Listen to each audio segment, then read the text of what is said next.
is to do it with a willing mind. No one is to give according to what he does not have.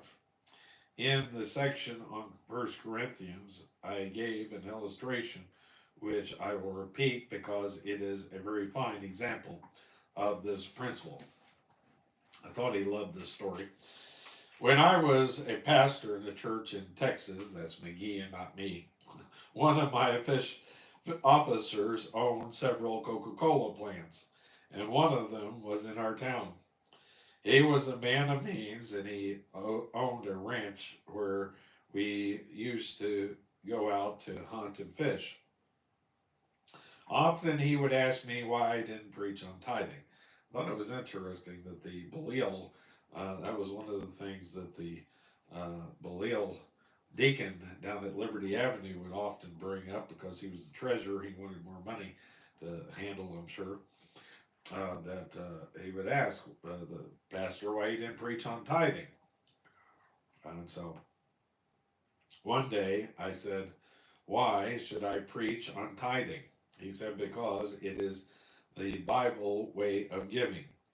I agreed, yes, it was the Old Testament way of giving, but under grace, I don't believe tithing is the way it should be done.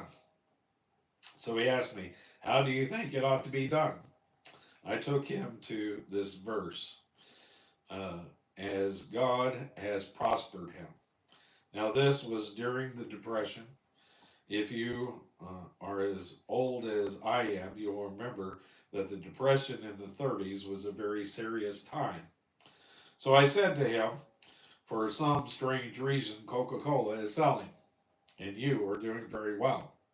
However, there are some members of our church who couldn't give a tithe right now. I don't believe God is asking them to give a tenth.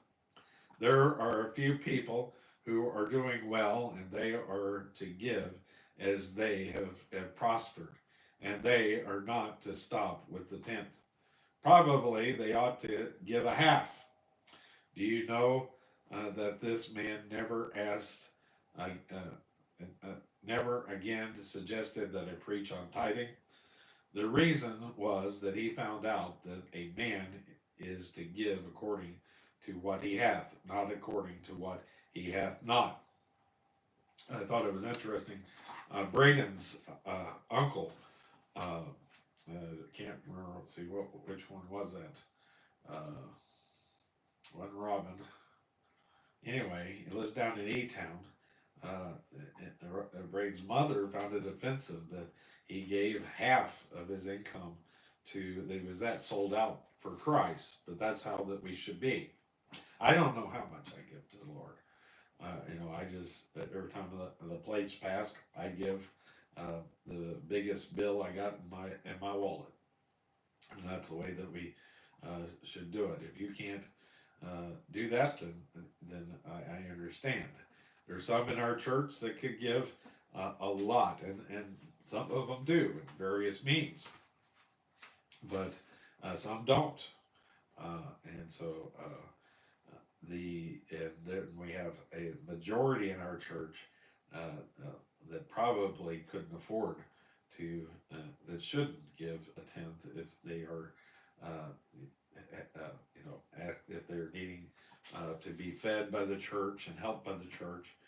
There's no reason for them to give it back.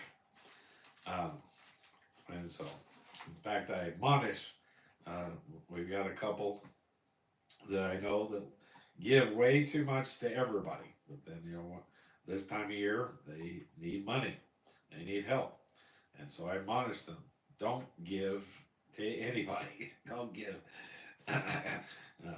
anything to anybody because you are having to beg.